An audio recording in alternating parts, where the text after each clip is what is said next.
রমাদান কাটিয়ে the last 10 days of রমাদানের সবচাইতে গুরুত্বপূর্ণ যে সময়, ওই সময়টাতে অলরেডি চলে এসেছি। আমরা আল্লাহর দরবারে শুকরিয়া জানাই যে আল্লাহ তাআলা আমাদেরকে সহি সালামতে 20তম রমাদান কমপ্লিট করার তৌফিক এনায়েত করেছেন।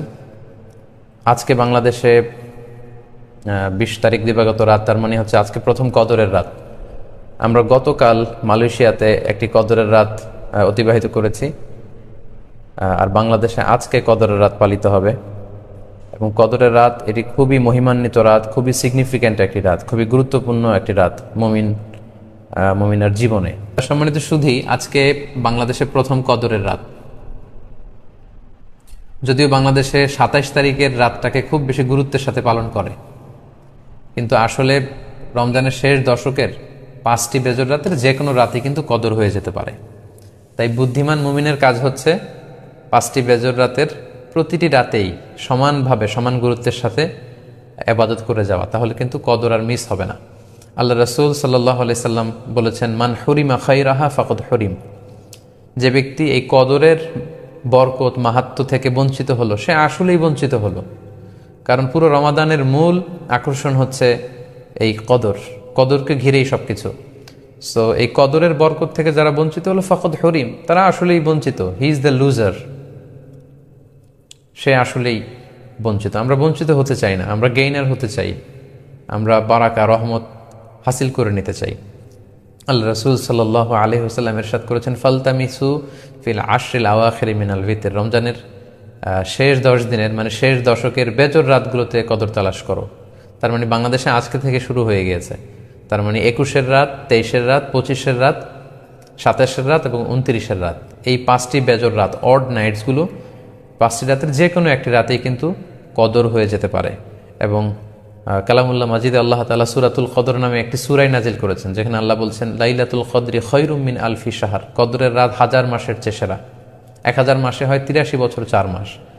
তার মানে আজ রাতে যদি আমরা ইবাদতের মধ্য দিয়ে এই রাতটি কাটাতে পারি, তাহলে 83 বছর 4 মাস ইবাদত করলে যে পরিমাণে সওয়াব পাওয়া যাবে, আল্লাহ তাআলা ঠিক ওই পরিমাণে সওয়াব দিবেন, এটা আল্লাহ বলেননি। আল্লাহ বলেছেন খায়রুম মিন আলফি শাহর, তার চেয়েও বেশি পরিমাণ সওয়াব, ব্লেসিংস, মাহাত্ম্য আমরা অর্জন করতে পারবো। এবং সালামুন হিয়া হাত্তা মাতলাইল ফজর, ফজর পর্যন্ত, রাত থেকে মাগরিবের আজান থেকে শুরু করে ফজর পর্যন্ত পুরো সময়টাই কিন্তু কদরের বরকতময় রাত।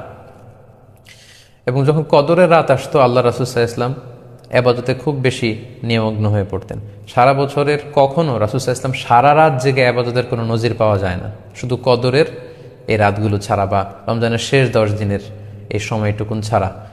হাদিস শরীফে এসেছে, ইদা জা আল আশরা আহিয়াল লাইলা ওয়া আইকাযা আহলা ওয়া জাদ্দা ওয়া শাদ্দাল মিইসার।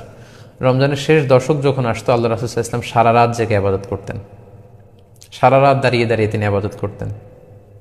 ওনার ফ্যামিলি মেম্বার্সের মধ্যে থেকে কেউ ঘুমিয়ে থাকলে তাদেরকে উঠিয়ে দিতেন, এবং তিনি কোমরে গামছা বেঁধে ইবাদতে লেগে পড়তেন। এখানে রূপক অর্থে কোমরে গামছা বেঁধে বোঝানো হচ্ছে, মানে ইবাদত করার জন্য তিনি এতই উদ্গ্রীব হয়ে পড়তেন, কখনো বছরের কোনো সময় এতটা উদ্গ্রীবতা রাসূল সাল্লাল্লাহু আলাইহি ওয়াসাল্লামের মধ্যে দেখা যেত না।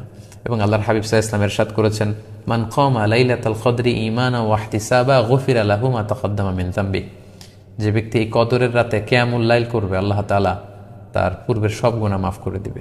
তাই কদরের রাতে আপনারা বেশি বেশি কিয়াম করুন, দীর্ঘ সময় দাঁড়িয়ে নফল নামাজ পড়ুন, লম্বা সময় দাঁড়িয়ে থাকুন, লম্বা রুকু করুন, লম্বা সিজদা করুন। কারণ বান্দা যখন সিজদায় লুটিয়ে পড়ে, তখন সে আল্লাহর সবচাইতে কাছে চলে যায়। আল্লাহর হাবিব সাল্লাল্লাহু আলাইহি ওয়াসাল্লাম বলেছেন, আকরাবু মা ইয়াকুনুল আবদু মির রাব্বিহি ওয়া হুয়া সাজিদুন ফাআকসিরু ফিহি দুআ। বান্দা যখন সিজদায় লুটিয়ে পড়ে, তখন সে বান্দা আল্লাহ তাআলার সবচাইতে কাছাকাছি চলে যায়, খুব ক্লোজেস্ট হয়ে যায়। এজন্য সে সময় তোমরা বেশি বেশি দোয়া করো। তাই লম্বা কিয়াম করুন, কোরআন তেলাওয়াত করুন এবং সিজদায় পড়ে আল্লাহর কাছে দোয়া করুন। আম্মা জান আয়েশা রাদিয়াল্লাহু তাআলা আনহাকে বিষ্ণু ইসা ইসলাম একটা দোয়া শিখিয়েছিলেন এবং বলেছিলেন, আয়েশা, কদরের রাত যদি তুমি পাও, তুমি এই দোয়াটা বেশি বেশি পড়বে। দোয়াটি হচ্ছে, আল্লাহুম্মা ইন্নাকা আফুন তুহিব্বুল আফওয়া ফাআফু আন্নি। এর মানে হচ্ছে, হে আল্লাহ, আপনি ক্ষমাশীল, নিশ্চয়ই আপনি ক্ষমাশীল, আপনি ক্ষমা করাকে আল্লাহ খুব পছন্দ করেন, আল্লাহ এই বরকতের রাতে আপনি আমাকে ক্ষমা করে দেন। তাই এই দোয়াটির জন্য আমরা খুব বেশি বেশি করি। আল্লাহ রাসূল সাল্লাল্লাহু আলাইহি ওয়াসাল্লাম রমাদানের এই শেষ দশকে ইতিকাফ করতেন।